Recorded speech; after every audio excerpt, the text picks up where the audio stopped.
Ito na mga kaisda, meron na naman tayong bagong upload at saka i-compare natin yung gapi sa Saudi at sa atin.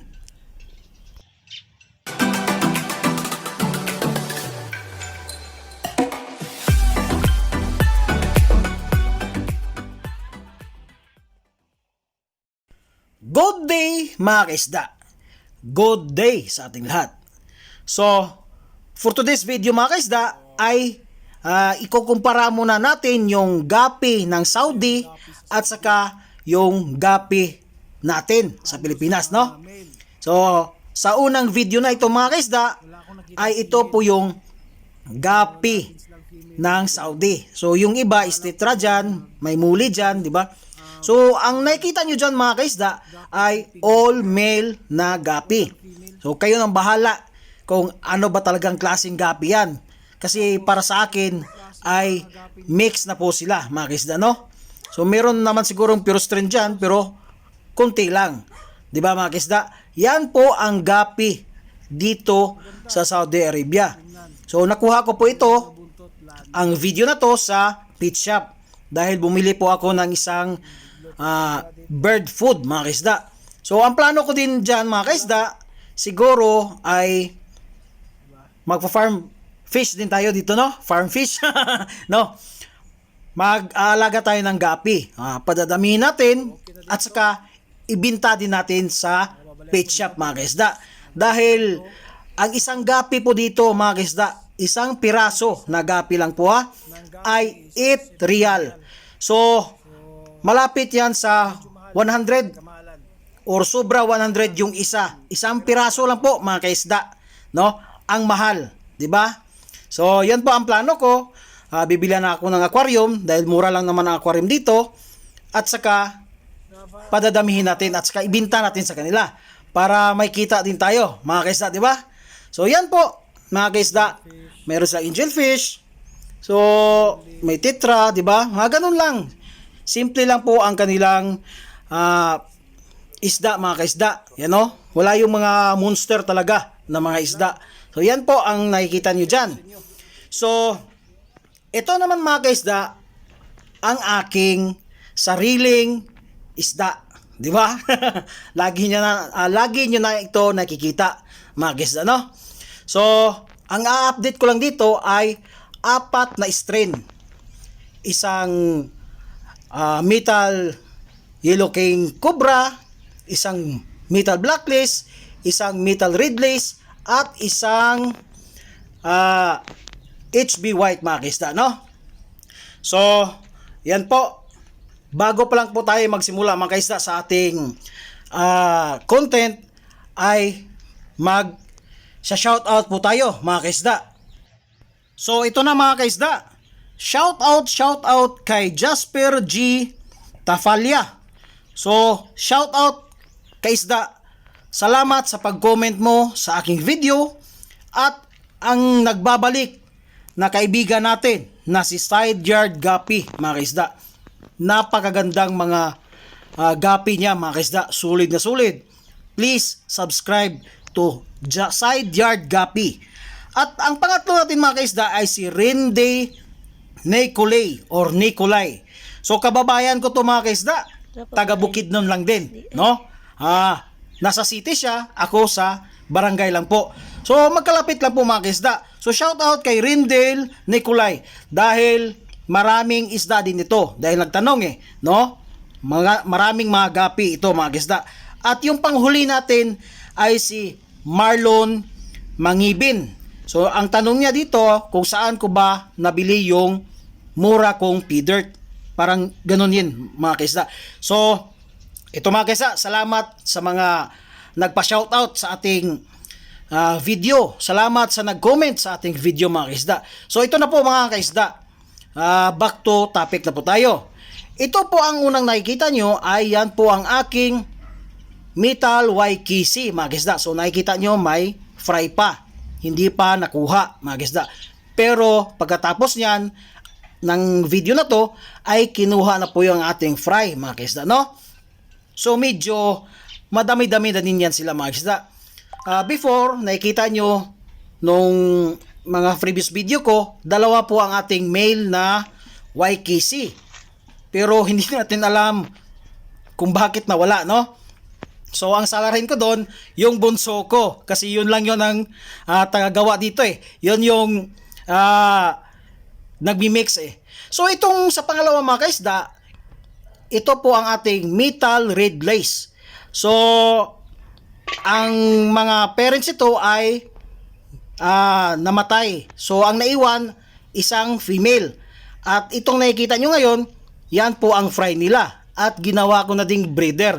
So nag-inbreed tayo, kasama na din yung isang female na natira, mga kaisda. So padadamihin natin yan. Dahil maraming male dyan mga kaisda. Nakikita nyo naman, di ba?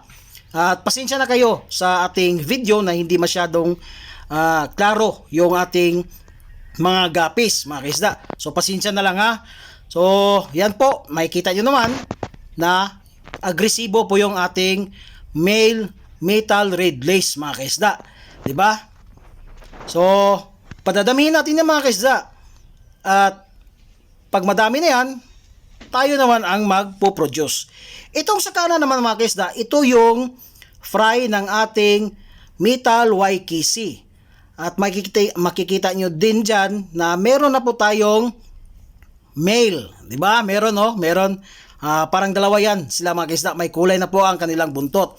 At sa kaliwa naman mga kaisda, ito ang pinakasulid kong fry. Gapi. Ito yung pinakauna kong gapi mga kaisda. Ito ang yellow lace top sword. So, medyo madami na din sila.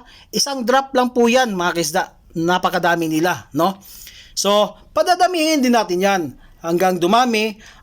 At saka may plano din ako mga kaisda na magdagdag ng trapan mga kaisda. Sinabihan ko na po yung aking may bahay na magdagdag tayo ng 6 na trapan. At ilalagay natin dyan sa taas ng roof top. Dyan mga kaisda, di ba? So, ang ating pang tatlong content, pang tatlong strain natin. Ito po ang ating metal black lace. So nakikita nyo dyan, parang siya lang po ang isa. Siya lang mag-isa, no? sorry sa ating nagkakamali tayo. Pasensya na. So siya lang po ang nakikita nyong nandyan. Pero meron pong female dyan nasa ilalim. Hindi lang nagpapakita. Medyo shy. 'Di ba? So yung male lang po natin ang nagpapasikat. Makikita nyo naman ang pattern ng kanyang buntot. Napakaganda mga kaisda. Napakaganda. So medyo pricey ito sila mga kaisda. Itong metal YKC ko, black lace ko, at saka itong red lace mga kaisda. Medyo pricey siya. Padadami natin yan at ibibenta din natin sa market, di ba? So ito naman ang kanilang fry mga kaisda. Itong metal black lace, ito yung fry nila, no? Makikita nyo dyan, medyo madami-dami yan sila mga kaisda. Yan. So merong kunting male, medyo madami yung female. Pero mas maganda, pag madami yung female, mas maraming may produce na mga fry. 'Di ba mga kaisda? Yan ang pinaka the best. So ang plano ko nito, siguro mag-release ako ng konti at mag-inbreed din ako para padadamihin natin ng gusto. 'Di ba mga kaisda? Maraming malalaking female diyan, mga kaisda. So, ikat muna natin ang ating topic mga kaisda. Baka makalimutan ko po ang aking channel, no? Sabi, no? So, mga kaisda, kung bago lang kayo sa aking channel, please subscribe to my channel, like, share, and comment down below. And don't forget to hit the notification bell para updated kayo sa aking mga bagong upload na mga video. At saka mga kaisda, kung gusto nyong mai-shoutout ko kayo, please comment down below sa ating mga video at ako na pong bahala mag-shoutout sa inyo sa next upload natin mga kaisda. At mag-comment kayo kung ano pang dapat kong gawin dahil beginners pa po tayo. Hindi tayo magaling mga kaisda. Comment lang po ninyo kung anong mga suggestion ninyo at kung gusto nyo po i-feature ang inyong mga barracks mga kaisda. Tingnan nyo po sa description ko, andun po ang aking FB account. Pwede nyo po akong i-PM mga kaisda. Send lang kayo ng 8 minutes na video at i-upload natin yan ang inyong barracks mga kaisda, no? So yan lang po mga kaisda. Kung hindi kayo nakasubscribe, subscribe na kayo mga kaisda para mas lalo tayong dumadami at mas lalo tayong happy. Di ba mga kaisda? Yun eh, di ba? Pag dumami, mas happy. Yan po. So nakikita nyo yan, yung ating metal red lace. Hayaan nyo, pag makauwi ako, mas pagandahin pa natin yung caption ng ating mga isda, no? Pagandahin pa natin mga kaisda dahil alam ko nahihirapan din kayo sa pagtingin, no? Dahil hindi siya masyadong kita. At ito na mga kaisda, yung pang-apat natin. Ito po ang aking HB White, mga kaisda. So, isang pair lang po yan. Pero, buntis na po yung female. Naghihintay lang po tayo kung mag-drop siya, mga kaisda. So, pagdating yan sa akin, kasi, previous lang po ito, mga kaisda. Pagdating yan sa akin is, Juby pa po siya. Ngayon, ay breeder na, mga kaisda, no? So, nakikita nyo naman ang ating male, napakaganda. Yung female natin ay maganda na din mga kaisda. So, yan lang po ang ating maipakita sa inyo. At sana mga kaisda, kung gusto nyong